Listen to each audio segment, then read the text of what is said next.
Hello and welcome to Knit Cheek. My name is Natalie and I am the cheek behind Knit Cheek, and today you are watching Knitting Tools and Notions, what I personally think was worth purchasing and not purchasing. I am going to be talking about all of the knitting notions and tools that I've purchased that I am happy with, and the things that I've purchased that I would not purchase again, and then kind of going over what are the basic essentials and what you really need to get started in knitting.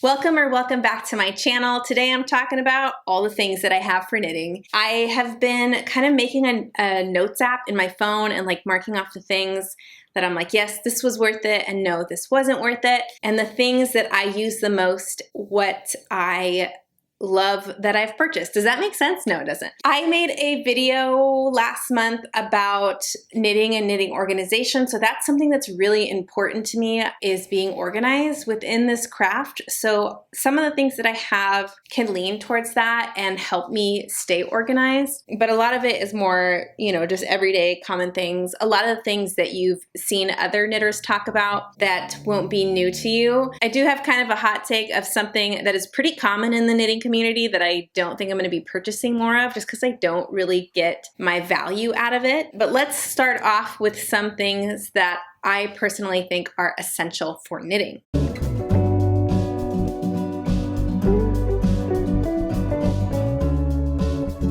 So if you're getting started knitting, really all you need is wool, needles, and some type of idea, right? So it's not like you need to go out and purchase everything that you need to knit like more advanced patterns. You're going to need needles. And if it's your first project, definitely just buy like a single pair of needles to make sure this is something that you want to continue investing in. But if it is, you may be somebody who wants to purchase knitting needle sets. My first one I ever purchased was this one. I believe it's Knit Picks. It has like no logo on it whatsoever. But I bought this from my local yarn store, Knitter's Pride. So this is Knitter's Pride. It's a 16-inch circular needle set.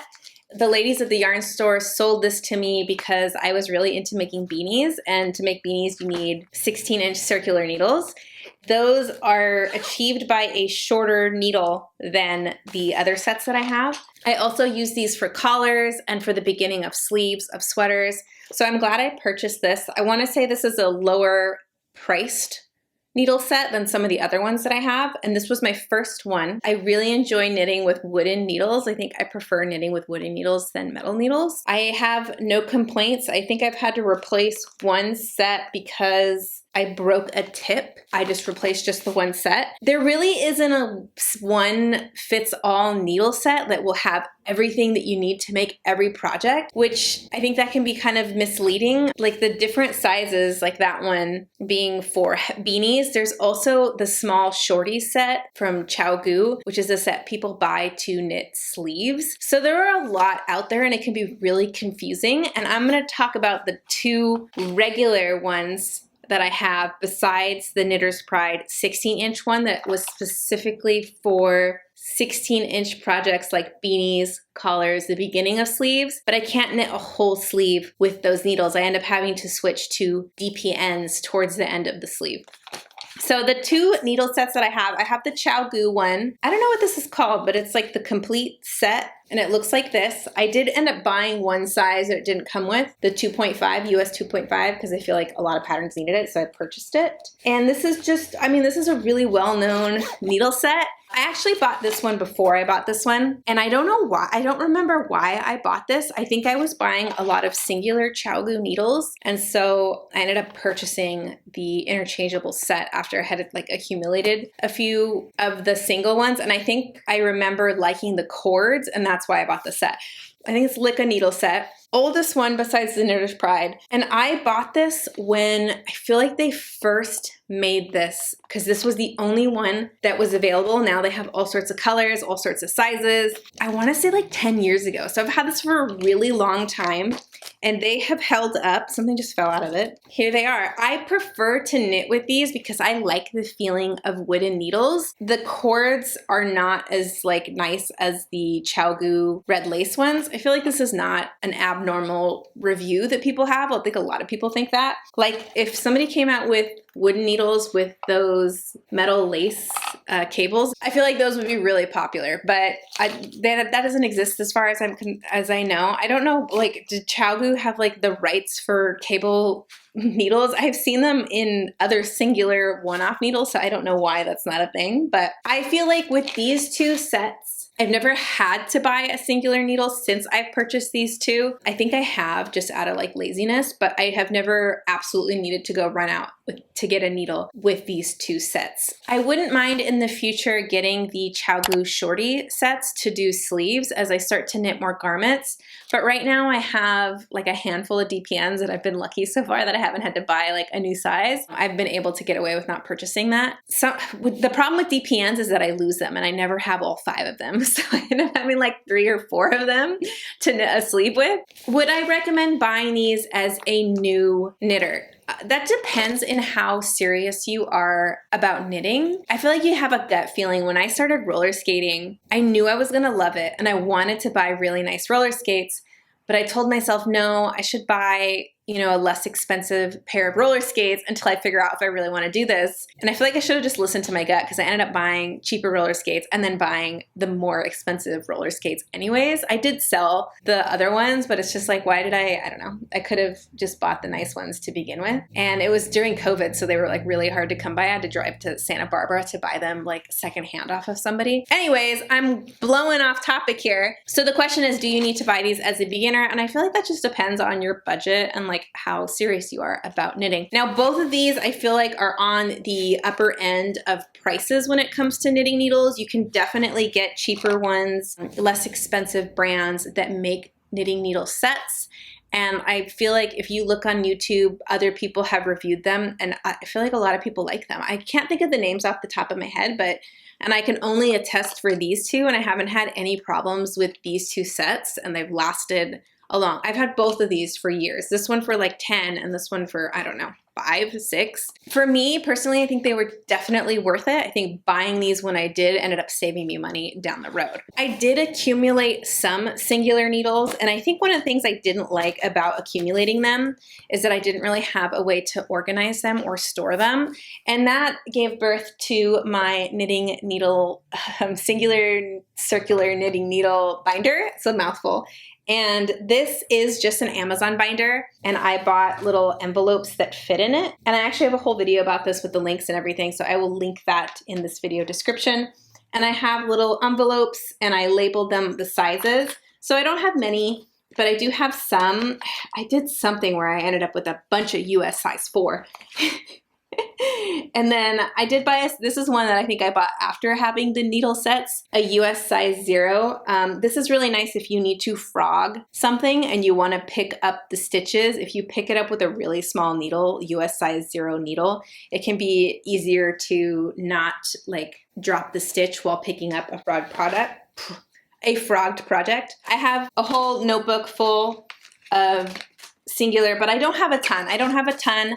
I think this binder works well for someone who doesn't have a ton of knitting needles. You could always do multiple binders and then like maybe get a label for the spine of like the numbers that you have in there. I think that would be really cool. But for me, this one works, and I don't see myself purchasing a ton more of singular circular needles, so I feel like this works great for me. A couple other absolute basics that you may need to get started knitting are scissors, darning needles, and patterns. So I used Ravelry to find patterns, but you can also use places like Etsy and other websites, but I get most of my patterns from Ravelry. And even if a pattern isn't available on Ravelry, sometimes you can find the pattern page on Ravelry, and then it'll take you to the website where you can find that pattern. So if you're a new knitter, I would definitely recommend making a user profile for Ravelry, and then you can also start favoriting some patterns that you may want to make in the future. As far as scissors and darning needles, I'm not very particular about scissors when it comes to knitting. I just like these, what is this called? Like clippers almost, and they come with like a little cap, and these are really inexpensive. I bought these on Amazon for a pack of like 5 or 6 of them because I like having a lot of them so I can keep one in each of my project bags and not worry if I lose them. Those are the scissors that I like, but I know they have a lot of cutesy ones as well. but this is just what works for me. As far as darning needles, this is a Coco Knits darning needles that has like a bend in it, but you don't need anything special. I mean, they have these everywhere at Joann's, now that Joann's is not even in business. Michael's, I'm sure they have these at Hobby Lobby or online. I got this one at my local yarn store in a pack and from Coco Knits. So those are the absolute basics. Now, if you're getting into knitting and you want to up your game, then let's talk about how you can up your game.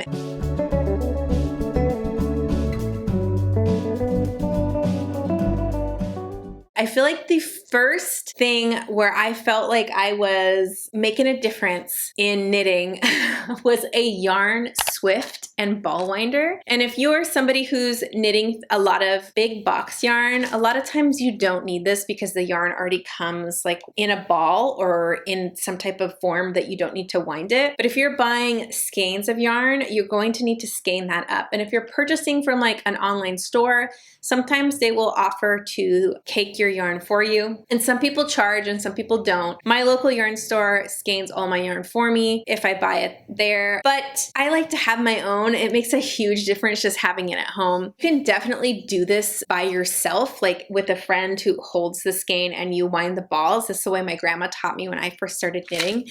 So it's not like it's an absolute essential, but I do feel like it upped my game as a knitter having it, to be able to cake up my own yarn whenever I wanted to cast on a new project. I feel like the independence of it was definitely worth it for me. So that is the Yarn Swift and Ball Winder. The next thing that I feel like elevated my knitting was blocking mats. And I bought just Amazon blocking mats. I know that there is a nicer set. I think Coco Knits makes one, but I'm actually really glad that I bought the Amazon one because my cats have absolutely destroyed the blocking mats and I still use them. But every time I lay them out, there's more pieces of them that are slowly disintegrating from my cats scratching them. They absolutely love those mats. So I still like having it and being able to block my own knits. When I first started knitting, I didn't know too much about blocking, and there was actually a woman at the local yarn store who would block and weave in your ends for a fee. And I just thought that was kind of like what everyone did. And I started doing that. And it's a really cool service. And I'm not saying that I wouldn't use it again, like for whatever reason. But now that I've learned to block my own knits, like I really don't have an excuse to do that. I can do it myself. And I like the independence of that as well. I feel like I could use more tiles sometimes, but I don't know at this time if I want to buy any more just because my cats are just thrashing them. And I may need to replace them in the future anyway. So I'll probably just wait until some of them are breaking to the point of where they don't like hold up anymore. Because if they keep digging, eventually they're going to hit the other side. Do you absolutely need blocking mats? No. If you have a carpet or a rug, you can lay your sweater out. You're going to have to flip it, or on a table, not a wooden table that'll leave like a watermark on it. But you don't absolutely need blocking mats. You know, you can lay it out on a bed. There's a lot of things that you can do. If blocking mats aren't accessible to you, you can definitely get by without them. But I do feel like personally for me, it was worth purchasing blocking mats. As far as the needles that pin into it, I feel like I don't use them as much as other knitters do. They are nice if you want to make something sit a certain way. Like with the cardigan that I'm wearing, I did use needles around here. I didn't even talk about what I'm wearing. Oh my goodness.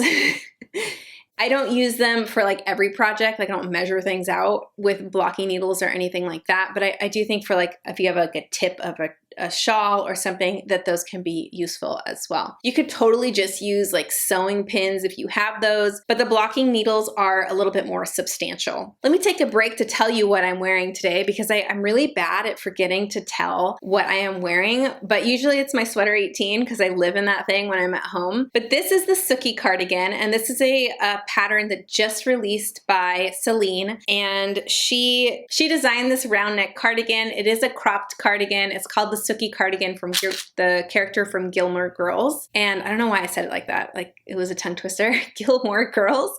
And I knit this in Lion Brand's Fisherman's Wool. This cost me like less than $30 to make because I bought the wool on sale at Joann's. Rest in peace. Yeah, I really like it. I definitely recommend it. I love the double knit button band and the double knit collar. That is what I'm wearing. The pattern is available on Ravelry and on Etsy. Okay, back to tools and notions that I think are worth it. Sock blockers. So sock blockers are not necessary at all. They really only block your socks the one time. Like, you're gonna wash them and they're going to look weird again. From experience of someone who's knit 7 pairs of socks and wears them, washes some in the washing machine, washes some by hand, but you wear them, you wash them, they're not going to keep that like crispy shape that sock blockers give you.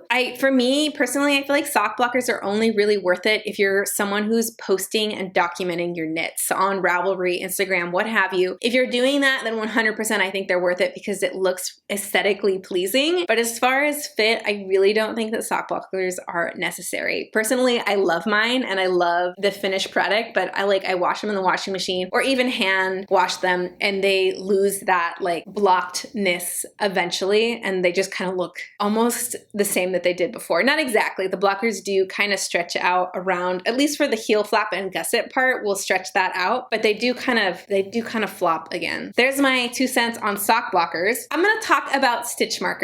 So I really love the Coco Knits stitch markers, and these are these tiny little stitch markers. These are my favorite stitch markers, and that is the small, colorful stitch markers, US 7 4.5 millimeter. 60 stitch markers come in this. I have no idea if this is going to focus or not. I love these. When I lose all 60 of them, as I will inevitably do, I will definitely repurchase these. I have a lot of other stitch markers as well. I bought a pack of these, what are these called? Like safety pin ones. And this, I don't know why I bought these because you get these free all the time on people's clothing. So, and I collect those. And then I have bought several other size stitch markers as well, but nothing compares to the small Coco Knit stitch markers, the colorful metal ones. Those are just my favorite. Like even stitch markers like this, these are like little floral ones. I don't like them as much because they're just harder to knit around. I really like these small ones because of their low profile, and I just never, sometimes I get like a wonky loose stitch around different stitch markers. I never have that problem with the small colorful stitch markers by Coco Knits. These are not super expensive. I want to say they're less than $10 for 60 of them. So it's not like they're a huge commitment. Yes, you can get cheaper ones, but I do think that these were totally worth it for me. These are my absolute favorite ride or die little baby stitch markers. I recently purchased their colorful split ring markers as well.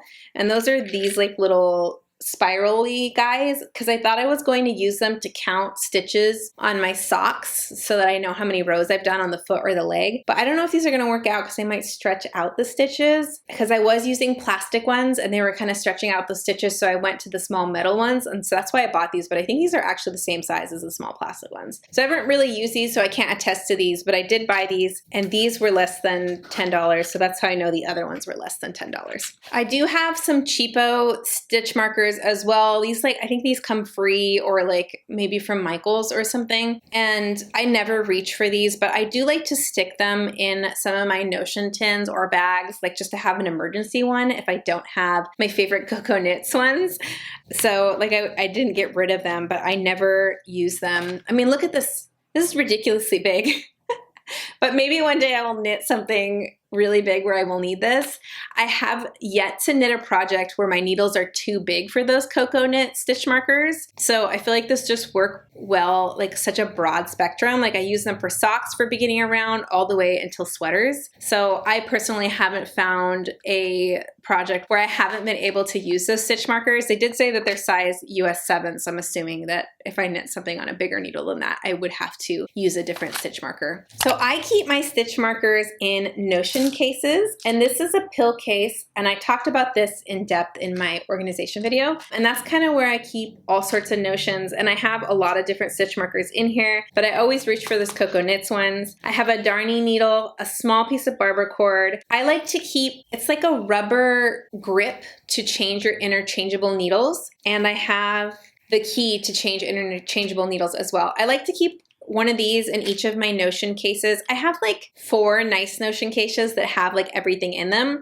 I have this one, I have another pill case, and then I have 2 like plain mint cases that I keep, just stitch markers and the rubber grip, the key, barber cord, and darning needle. So I always kind of keep those things in each one of these. And then like if I have one that has more spaces, I just have more random stitch markers in there. But that's kind of like the essentials of what I like to keep with each project. A darning needle, a barber cord or waste yarn, interchangeable needle key and grip, and stitch markers. So that's what I keep in here. This one's probably my favorite one as it's not closing. I like to spoil myself and keep one of these Notion tins in each one of my bags. This one I don't like as much as I like the magnetic one, but I'm still gonna use it until it dies. So in every one of my project bags, I have a measuring tape, a pair of scissors, and a knitting Notions tools. What do I mean when I say barber cords? Barber cords are an alternative to waste yarn.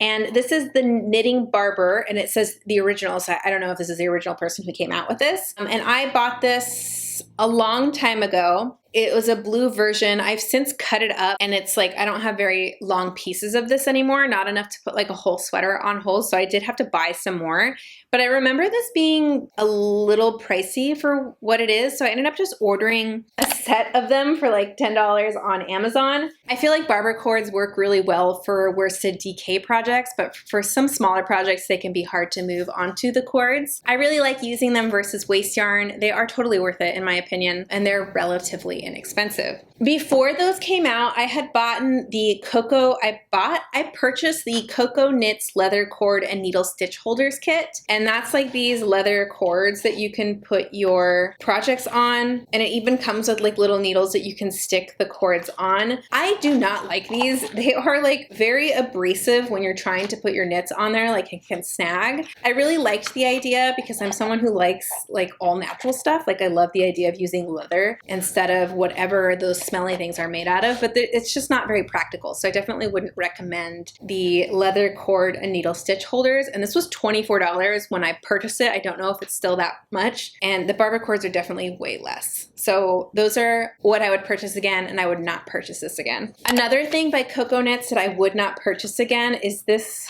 Notions case. And this is just not something that's practical for me. I much prefer my tins and pill cases than this. It's kind of this like roll that you unroll and it has these 4 compartments. I think this would be really cool for like a writer for pens and stuff, but I don't actually think it fits pens in it. So it's not something that I ever use, and I actually would love to give this away at my yarn store or something to somebody who would like it because I just never use it. Gotta have measuring tapes. I mean, do I even need to say that? It's just a measuring tape. You need it.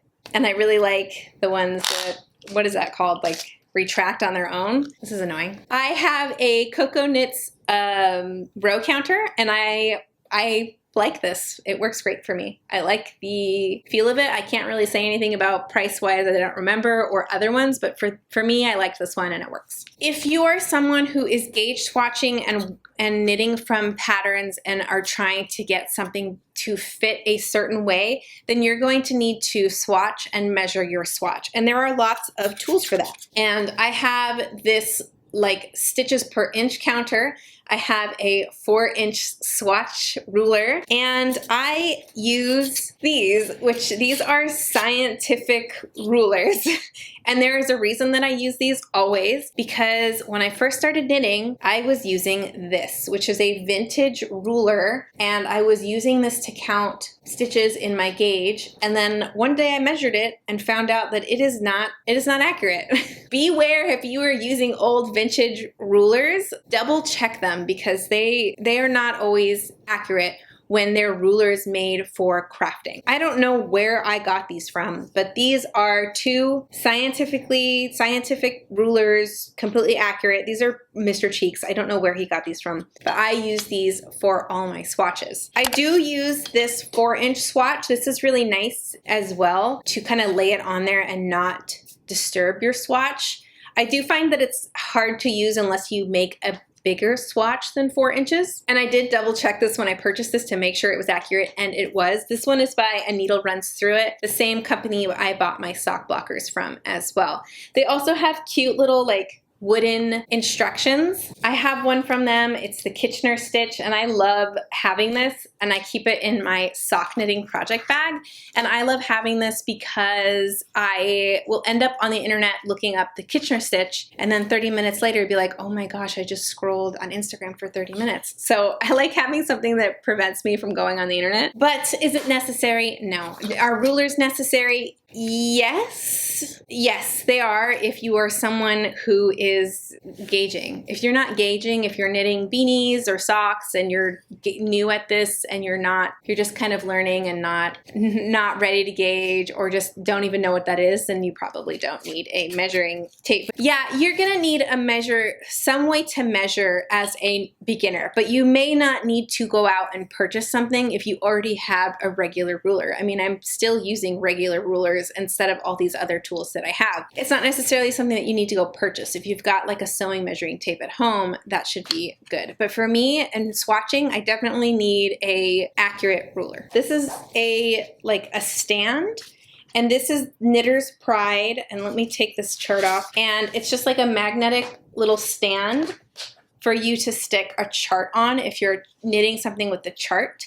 This was something that was gifted to me like for Christmas from somebody who doesn't knit, who just went to the yarn store and bought me something, and I really like it. It's not very fancy, but I do use it. You don't need one. You can definitely just use whatever it is you have to tack up a chart or an iPad or whatever you're using. But I like having this for when I'm doing charted pieces. So I use this for the book club cardigan. What are my thoughts on these little light guys? I like these. I don't really use this at home, but I like it when I fly. Like if I'm in an airplane, I feel like these are really useful. Or if someone's watching a movie or something, I guess at home, but I don't really reach for these at home that much. We have a lot of lighting in the house that isn't like super bright, so at night I can still turn it on and knit with it. So I don't usually use this. I don't think this is necessary unless it's necessary for you, unless you're like, man, I need a light. But I do like having it for when I travel. It's really nice to have. Are you guys ready for my hot take? I have to think about how I want to word this because I don't want to come off as someone who's telling you not to buy this, because it is something that is made by small businesses. But I just don't find hand-sewn project bags that useful or that necessary. And I think for some reason, when I first started knitting and watching knitting YouTube, I thought that I had to buy like 7 of these so that I would have enough for all my future projects at the same time. And I thought I also had to buy like holiday themed ones so that I would have ones for holidays. And that's just my personal me being influenced. But I don't know, I just don't feel like these are that practical for me because I don't like to carry an extra bag with me everywhere. Like I like to be able to throw my projects into my existing bag. And so that's why I don't really love these. I have 3 of them, but I think if I didn't come to this conclusion, I would have kept buying them. And they are pricey because they are handmade by small makers. If you love these, then yeah, they're totally worth it, and they're totally worth the price because they're handmade by somebody. Personally, for me, I don't feel like I use them enough to justify purchasing them. The 3 that I have are plenty. This one is by the Crafty Little Fox, and hers like sell out like when she posts them. And I bought this probably, I want to say like 10 years ago. This is my oldest one. It's a larger size. I have one bigger than this. This is the one I probably reach for the least amount just because I bought it so long ago that the pattern isn't something that is like exciting me anymore. But the other 2 I have are floral. This one is my favorite one, and this is the Woolly Bean. It's my favorite because it's all one fabric. The fabric is really pretty and florally, and it's the biggest one that I have. But even this, my sweater that I'm currently working on that only has one sleeve and is very cropped still, like I haven't finished it. It's outgrown this, and so I have to move on from using this. So that's why I just don't think these are that practical, because they're just like, they're never the right size and they're bulky. So if I'm knitting something smaller in one of these bags, it's bulkier than it needs to be. And so I'm gonna give you an alternative of what I use instead of these fabric project bags. And again, I don't wanna tell you not to buy them. Like, if you love them, then buy them. If you're at a festival and you see them and there's a color you love, there's a really, really pretty quilted ones out there. I just feel like for me, they don't really work. They're bulky. Even when I travel and I put them in a suitcase, I just feel like they're so bulky. I would much rather have a less bulky bag and be able to take more projects with me. So I do use this one a lot though. I do think this one's really pretty, but then when I carry it with me, I end up having to like carry it separately. Biggest handbag, it'll fit in there, but I feel like it takes up half the handbag. So it's just not very practical, even though I do love this one. The last one I have is holding a knit that I have that's hibernating. This one is by Tanny Casey, and like they have the holes in there. I've never used these. So this is a smaller one. I also really like the fabric of this one, but yeah, like I said, they're just bulky. So let me show you what I use instead. I really prefer these thin little baggies or my mesh Della Q bags. And I have several of these in several different sizes to show you because I kept buying them once I figured out how much I like them. And the price difference between these and those handmade bags are way different. These are way cheaper. But even cheaper than these are these small little like muslin bags. And I feel like you can get these at every festival. Every yarn event will sell these. They're usually not too bad in price. And I like these a lot because they make the project a lot smaller to throw into a bag. I've got this one, and I have this. Actually, I think this was like I bought some slippers that I'm wearing and this was like the thing that it came in, and I was like, oh cool, bag.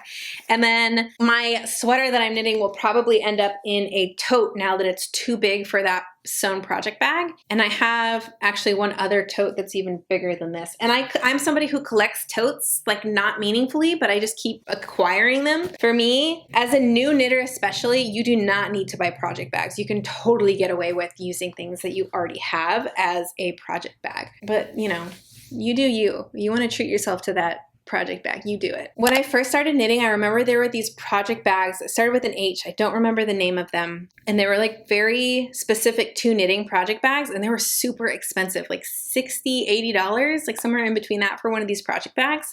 And they were like that waxed canvas, and I was lusting for one. Like I was like, man, I need to have one of those. And I never bought one, and they ended up, I don't know if the business closed or if they went under or what happened, and I never purchased one. And now thinking back to it, I would much rather put that money towards yarn or like some other tool. I don't think that the actual bag that you carry them in is worth that. I would much rather get another nice purse, a Portland leather good tote to carry my knitting projects in than to buy a really expensive project bag. That being said, let me show you my Della Q mesh collection. Okay, I have 5 of these. Let me show you the 2 big ones. I don't use these ones as much. This one is just too big to fit into any of my bags, but I actually have found that I will line one of my bigger tote bags with this, and then it's kind of like a bag liner, and then like tote bags don't always have pockets, so then it gives you that pocket as well. I bought these 2 as a set, and I want to say they were $25, $30. So I use this one all the time, but I hadn't bought the set and it came with this, and I don't use this one as much, but I still do use it. I have 2 of the smaller ones. This one came in a set. This one I bought independently from my local yarn store, and it says support your local yarn store on it. I want to say this was $15, $16, and these are so nice. I can fit them in most of my purses, and I just throw them in there. And so that way I'll go to my whips pile and decide what I'm gonna bring with me for the day. And it's really easy to just grab one of these. So these are their new sacks, snap sacks in the color Sunset. Jimmy Bean actually sent these to me. This is the large version of it and the small version. And I haven't used the large one because it's large. And like I said, the way I like to use these is stick them in my bag. And so I haven't really found a project that I've needed to use this yet, but I actually really like that it's wide and shallow. I think this would be really great for traveling.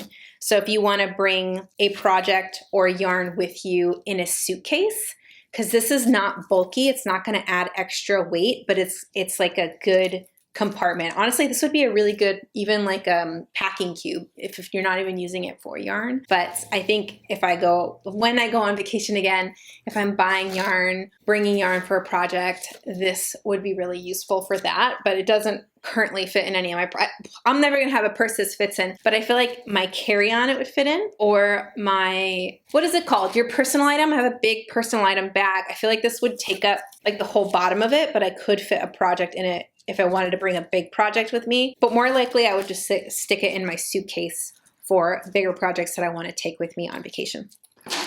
The smaller one is my absolutely new favorite bag for socks. And there's all sorts of things in here, so it's looking like that, but it's really nice to stick. I have one sock and my cake of yarn, and then I have a mini in here. It has one zip pocket, two like regular pockets with no zip, and then two side little organizers. It snaps on the side here to like kind of cinch that in, and then here it has a little handle, so I really like that, like if I'm walking around. This one does too, so both the sacks have them, but the bags don't. So yeah, they sent this to me. It was no strings attached. I'm not making any money off this or anything. I really do like them, and I'm really happy that they sent this to me because I am getting a ton of use out of it. It has like straps here too that you could grab onto if you needed to. This is probably my favorite project bag. Obviously I can only really fit something small in here, like a beanie or socks, but it's my go-to grab and go because it fits in so many of my purses. I actually have an idea for a video to make, because I have a lot of Portland leather good bags, of like rating my bags as how friendly they are for knitting. So if you're interested, let me know. If you're a Portland Leather Good fan, I can definitely make that video. I want to make that video. This is my go-to purse right now, and it like literally just boop. I mean, there's other things in my purse here, so it's sticking out, so I can like rotate it so that it sits nicely. But I honestly just stick it in there like that, and I don't care, all the time, and leave the house with a project bag. I have one other Delaque bag that I bought. I don't know when I bought this, a long time ago. They don't make this color anymore, and that is the Delaque train case. And I've only ever used one project for this, but for that one project, it was perfect, and I loved it. And I used it for my Granny Square Ariana cardigan. And it was really nice to like have a place to keep all the yarn and all the granny squares. And it like is aesthetically pleasing. I don't know, it's really cute. I love it. It's not very practical like to carry around, but I feel like for me, I would go like on picnics. I mean, I would have my meat and cheese, and I would take my blanket out and I would go knit, and I loved taking this with me. I didn't put the meat and cheese in here. This was only for my yarn. It has like a little hole. They still make these, they just don't make this color. I think probably because it's not the best color for showing wear, but I don't mind it. I bought it honestly because it was the same color as my bedroom. This was just kind of like a self-indulgent splurge. I thought it was really cute. They make other cute things like a train case that's circular. I just, at the time, I couldn't not buy it. It also has a crossbody strap that I've never used and probably never will use. But I don't know, I just think it's really cute and totally not necessary, but it was necessary for me at the time. Lastly, I have a IKEA little drawer thing in my office where I keep all my knitting notions, and that for me was absolutely essential to organize my notions and keep all my knitting stuff in one place. It was relatively inexpensive. I want to say it's like $30 for the IKEA drawer set. You're gonna have to pay shipping if you don't live near an IKEA.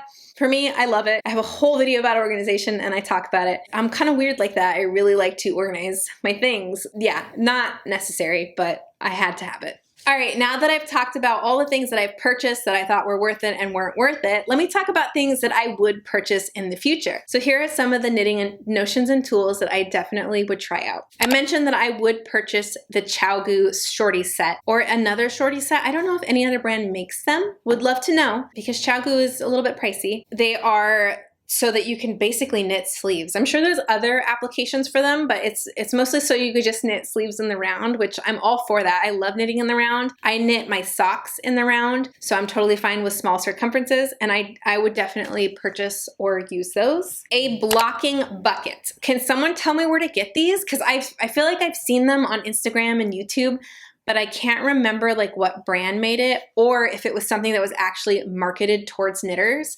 But it's like a bucket and it has like a strainer in it so that you can block your sweater and then like easily pull it out of the water and like get all the water out of it. Currently, I'm just blocking in my sink and my tub, and that totally works. Like, there's nothing wrong with that, but I feel like it's something that would just make it a little bit easier. So I would definitely purchase that, but I literally just don't know who makes it. So if someone can let me know.